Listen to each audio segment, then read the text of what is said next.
Reaksi ayah Arya saat bertemu pelaku eksekutor di Simpang Pomat, emosinya terpancing, pengen nonjok. Emosi Rujai ayah Arya Saputra nyaris tak terkendali saat bertemu langsung sosok pelaku yang telah menghabisi anaknya. Rujai mengaku sangat kesal dengan Akil alias Tukul lantaran tega membunuh putra kesayangannya yang tak bersalah usai pulang dari sekolah. Seperti diketahui, Tukul merupakan pelaku utama kasus Arya Saputra di Simpang Pomat, Kota Bogor pada Jumat 10 Maret 2023 lalu. Tersangka Tukul pun sempat buron selama 2 bulan usai membunuh Arya Saputra. Kini langkah pelarian Tukul sudah terhentikan usai berhasil diciduk tim Jatandras Polresta Bogor Kota di wilayah Yogyakarta pada Kamis 12 Mei 2023 kemarin. Di sisi lain, keluarga Arya Saputra mengaku lega lantaran polisi sudah berhasil menangkap pelaku Tukul usai 2 bulan buron.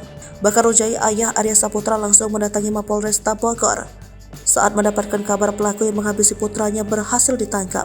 Ia bercerita saat itu ia melihat pelaku Tukul tengah dilakukan BAP oleh penyidik. Ia mengaku saat itu tak kuasa menahan amarah ketika melihat langsung wajah pelaku. Tak hanya memaki pelaku, ia mengaku sangat gemas ingin melayangkan bogemnya ke wajah Tukul. Namun emosi Rujai akhirnya diredam oleh polisi sehingga ia pun diarahkan oleh petugas untuk menunggu di luar ruangan. Kamis 12 Mei 2023, ia kembali mendatangi Mapolresta Bogor Kota untuk menyaksikan rilis kasus pembunuhan yang menghilangkan nyawa putranya Arya Saputra. Air mata Rujai pun tak terbendung teringat sosok sang anak. Bahkan ia mengaku tak pernah main tangan dengan sang anak.